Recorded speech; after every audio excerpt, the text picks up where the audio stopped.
Alright, I'm going to read this book out loud, however long it takes. Not today, stay tuned. It's called The Law of Success by Napoleon Hill.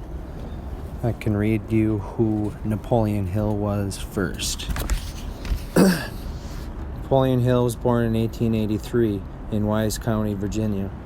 He worked as a secretary, a mountain reporter for a local newspaper, the manager of a coal mine, and a lumber yard, and attended law school before becoming a journalist for Bob Taylor's magazine, a job that led to meeting steel magnate Andrew Carnegie, which ultimately changed the course of his life. Carnegie urged Hill to interview the greatest industrialists of the era in order to discover the principles that brought them success. Hill took on the challenge, which lasted 20 years and formed the building block for the first law of success, and later Think and Grow Rich, the wealth-building classic and all-time bestseller of its kind. After a long and rich career as an author, magazine publisher, lecturer, and consultant to building leaders, and the motivated pioneer died in 1970 in Southern Carolina. Here's all the chapters. Introduction of the Mastermind.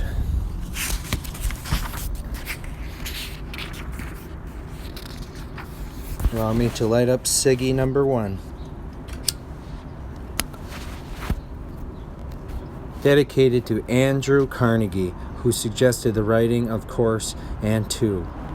Henry Ford, whose astounding achievements formed the foundation for principles and lessons of the course, and to Edwin C. Barnes, a business associate of Thomas A. Edison, whose close personal friendship over a period of more than 15 years served to help the author carry on in the face of great variety and adversities and much temporary defeat met with the organizing this course.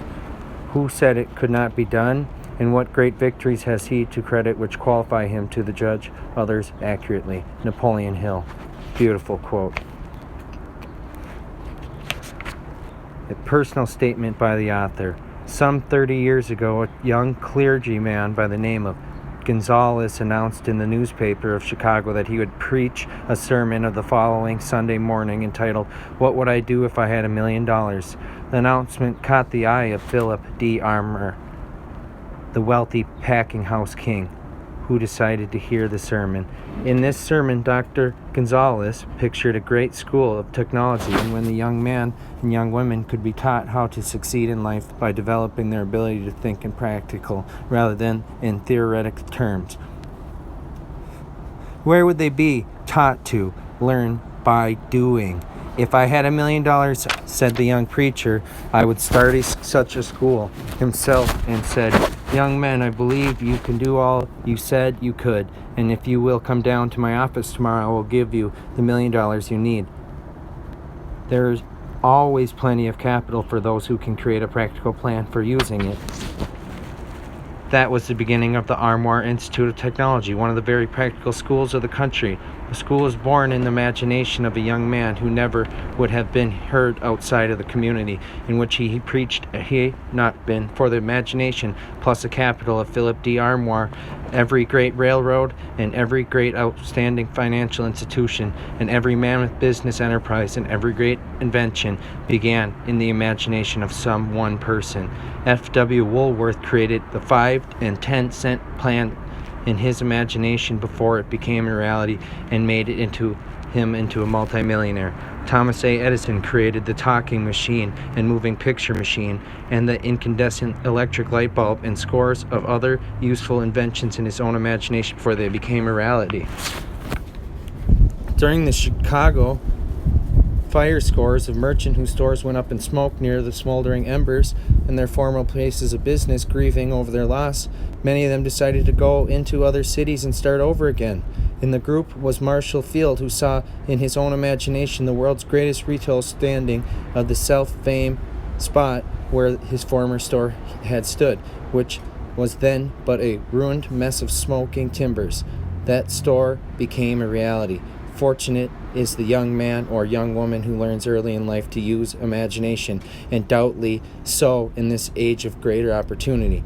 Imagination is a facility of the mind which can be cultivated, developed, and extended, broadened by use. If this were not true, this course of the 15 Laws of Success never would have been created, because it was first conceived in the author's imagination from the mere seed of the idea, which was sown by a chance remark at late Andrew Carnegie.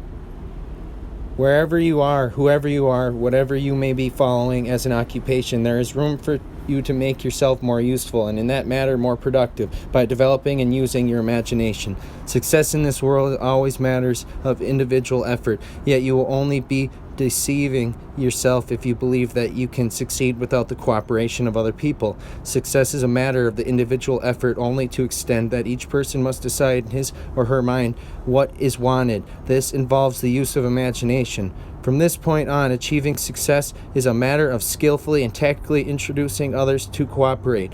Before you can secure cooperation from others, nay, before you have the right to ask for or expect cooperation from others, you must show a willingness to cooperate with them. For this reason, the 8th lesson of this course, the habit of doing more than you pay for, is one which you should have seriously and thoughtfully attention. The law upon which this lesson is based would of itself practically ensure success